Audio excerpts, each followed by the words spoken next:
Welcome back to the Global Business Report. Now, private sector lending to micro, small and medium enterprises in Nigeria is limited. Domestic credit to the private sector was about 10.5% of the gross domestic product in 2019, well below the 45.5% average in sub-Saharan Africa. While commercial banks lend to larger firms, smaller scale businesses generally struggle to access formal financing. It is estimated that the financing gap for Nigerian MSMEs is above 600 billion naira annually, and that small businesses accounted for less than 1% of total commercial credit in 2018. Well, for individuals, the picture is equally challenging.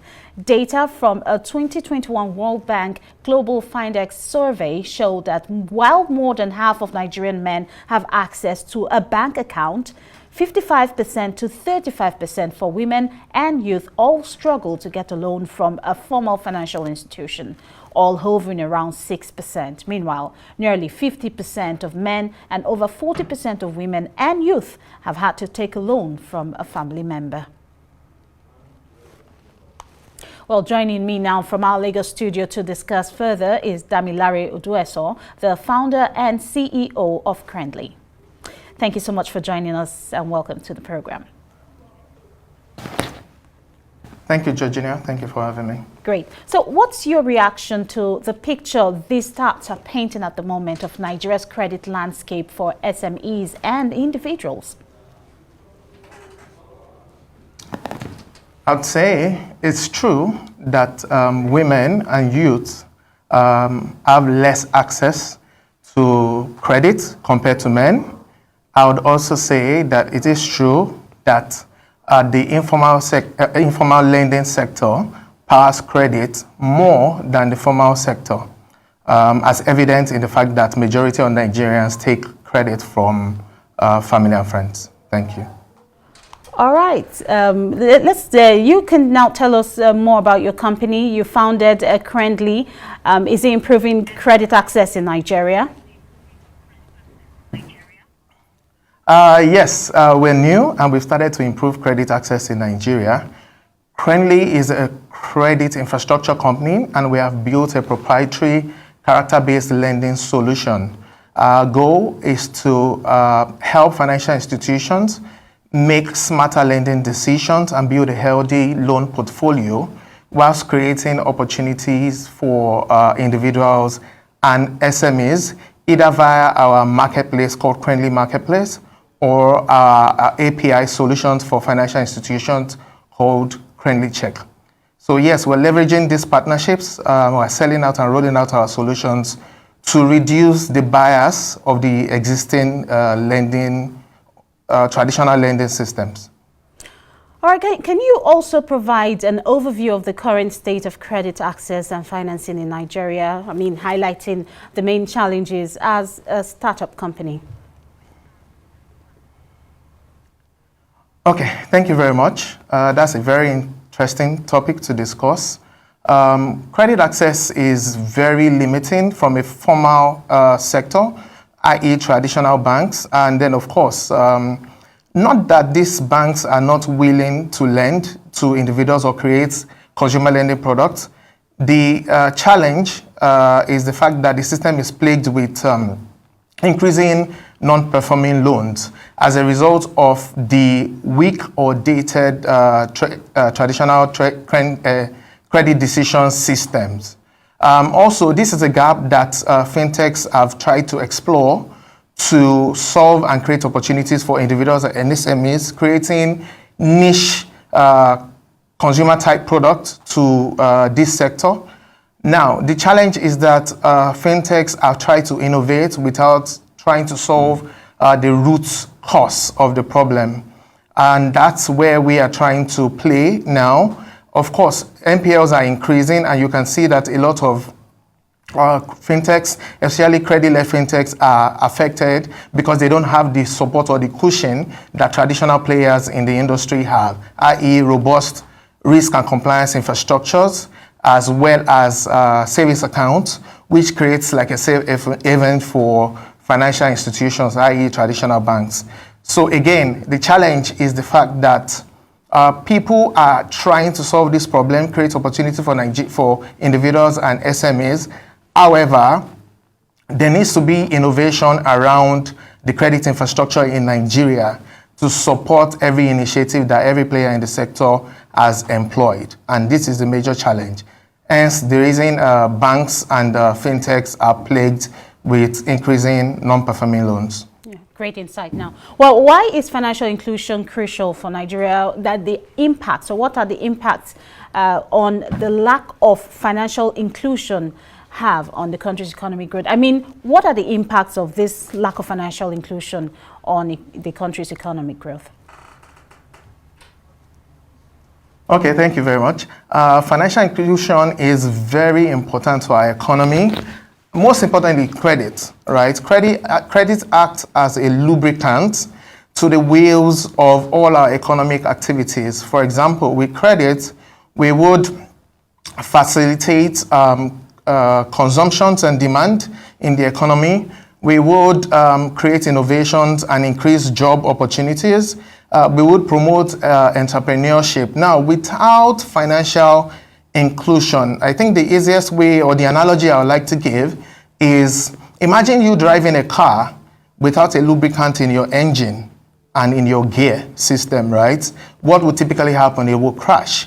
And that essentially summarizes, basically the effect or the lack of financial inclusion in Nigeria. All right, thank you very much. What are the other initiatives that needs to be taken to improve financial inclusion in Nigeria, and how effective have they been? Okay, interestingly, over the years, government has focused essentially on driving and increasing financial inclusion.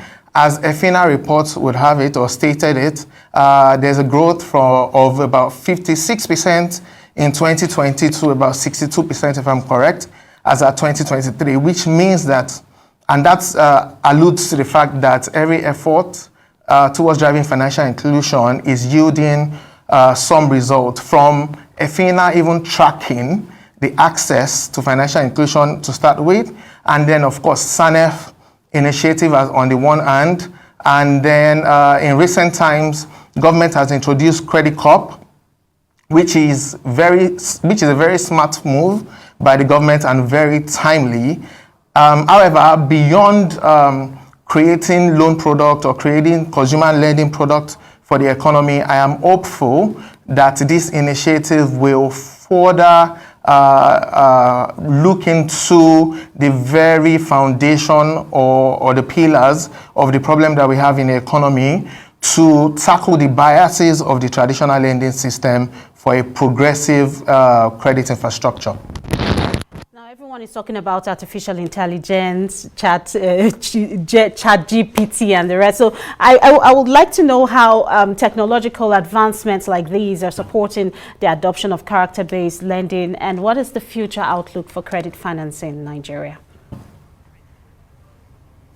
Okay.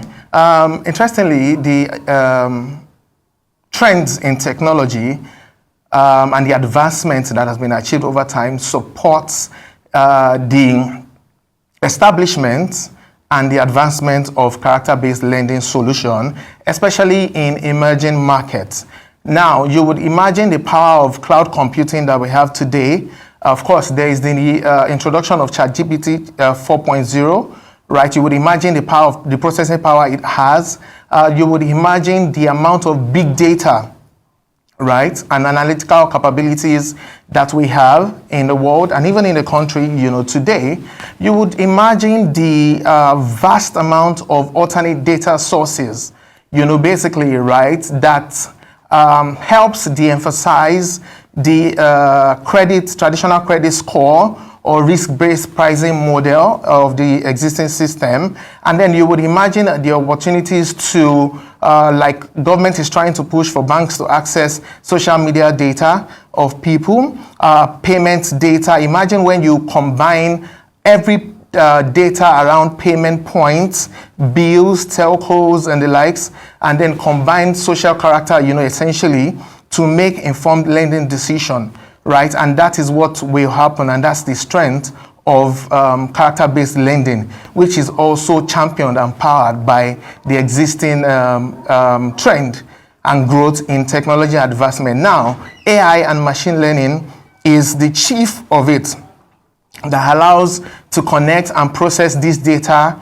at the speed of light. Now, financial institutions have the opportunity to create niche consumer-based products to Nigerians. Of course, make fast credit decision in real time and build superior models to what we currently have in the country today to also drive financial access and inclusion for economic growth.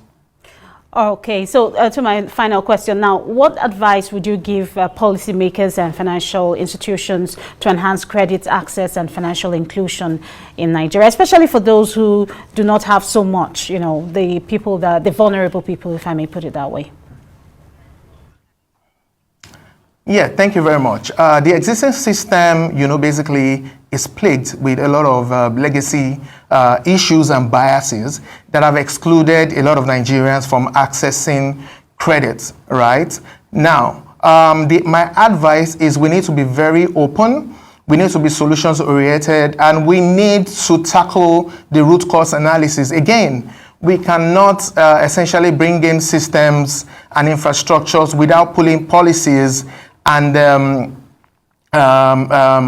policies in place, you know, to discourage bad financial or bad credit behavior. Now, that will further weaken the economy. So what we need to do, and my advice essentially, is we need to collaborate, we need to leverage partnerships. Banks and fintechs need to partner together towards creating a healthy financial product, and then we need to also leverage character-based and champion character-based lending solutions to drive economic growth in Nigeria. All right, thank you so much for your insights. Really appreciate it. Thank you.